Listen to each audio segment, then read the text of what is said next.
We got both Beast Wars Airazors now, because I was able to get the Transmetal version.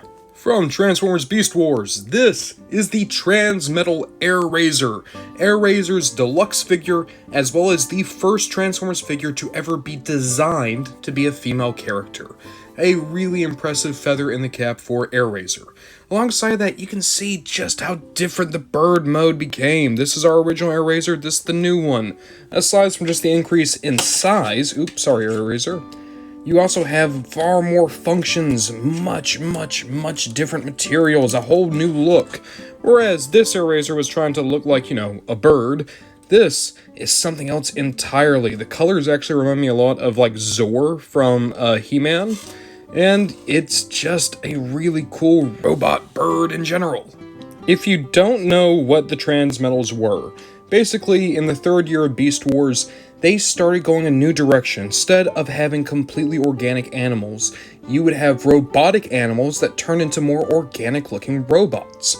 A great twist on the formula, and some of the best designs and toys to ever come out of Beast Wars came from the Transmetal line. Airazor is good, though they never showed up like this in the show, unfortunately, because I do think it's a very good design, especially look at that head sculpt. I love how the Falcon turned out. There is also the fact that there's some gimmickry on play here. For one, you have Airazor's name there, which is cool. If you don't know who the character is, it's a good way to find it out. But you also have the second mode. So you flip these around, dupe, and... ooh, it's just somewhat stiff on mine. Here we go. Dupe. So flip these around, fold this back, fold all this back, dupe. Actually, you kind of have to... apologies, this is our first time ever trying this out. Trying to get this going. Here we go. Boom. Airazor can now go on sea! She's able to turn into a seaplane. Yeah, the Transmetals, the whole gimmick was that they would have a second vehicle mode. Some of them are really good, like, I like Rat Trap's Racer mode, I like Waspinar's Jet mode, Airazor turning into a pontoon boat. Maybe not so much, but hey, that means all terrains covered by Airazor. She's the Air Force, the Navy, and the Army. Alright, let's transform her. You get Airazor in robot mode, and I don't know, man. There's still a lot to like here, but especially compared to the original Airazor toy, I just don't think this really measures up. Especially when you consider the fact that this is a figure with more budget, more articulation, more paint, more sculpting, more prestige. Good toy, but nothing compared to that original basic Airazor, at least not to me. Now, there are certainly things to like here.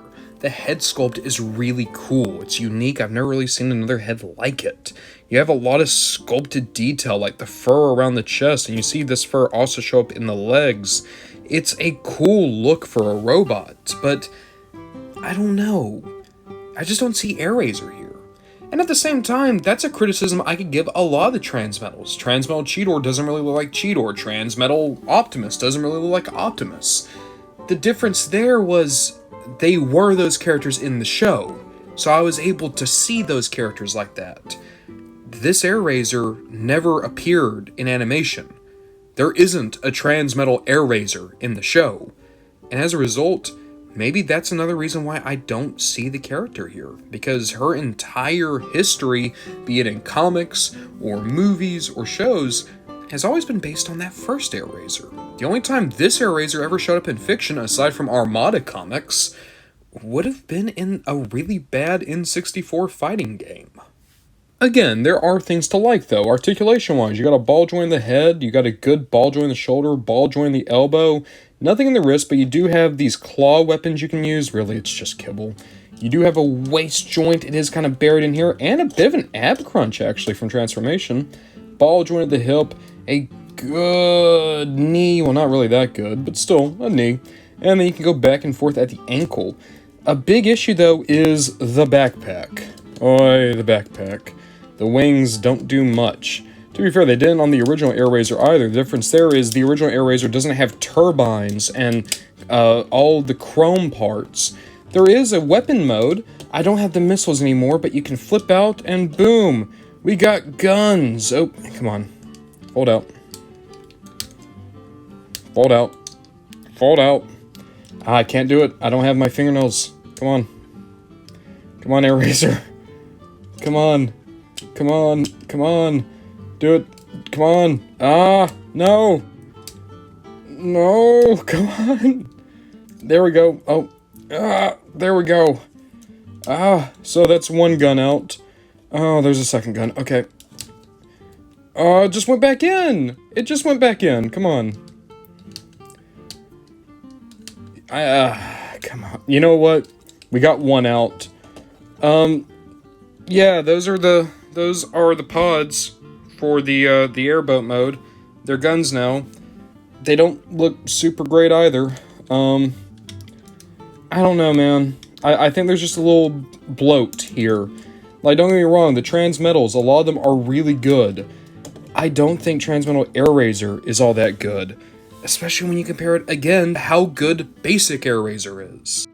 Like, sure, original Airazor is a smaller figure, but despite having less budget and a more simplified toy in general, Airazor's beast mode looks better, the transformation is cleaner, there's less kibble in the robot mode, and I just think there's more character in that mode too. The other Airazor, this one here, like, I mean, there's cool components to it. But this Airazor, even before there was a show or a way to inform me who this character is, there is some charm to it. The mouth plate, the eyes, the sharpness of the head crest. I don't want to be like a G1er of Airazors, and I still really like Transmetal Airazor. It's the most different the character has ever become without just being a name dump. I don't know. If Airazor showed up like this in the show, then I bet I'd be talking about how great this was, and how I love the episode where Airazor was the coolest while looking like this. But that doesn't exist, so I don't have a fiction to kind of back up my nostalgia with. I just have a toy that I just bought at 25 years of age, many years after it would have been brand new, and the only connection I have is, yeah, it's a cool toy, it's a cool robot. But I have a lot of cool robots from Beast Wars, Transketo, Man-Terror, Scourge, Cyber Shark. Those are all great robots that are better than this Airazor. Transmetal Airazor is a good toy. It's bogged down with bloat and a little bit too much in terms of gimmickry, and it suffers in comparison to the earlier Airazor toy.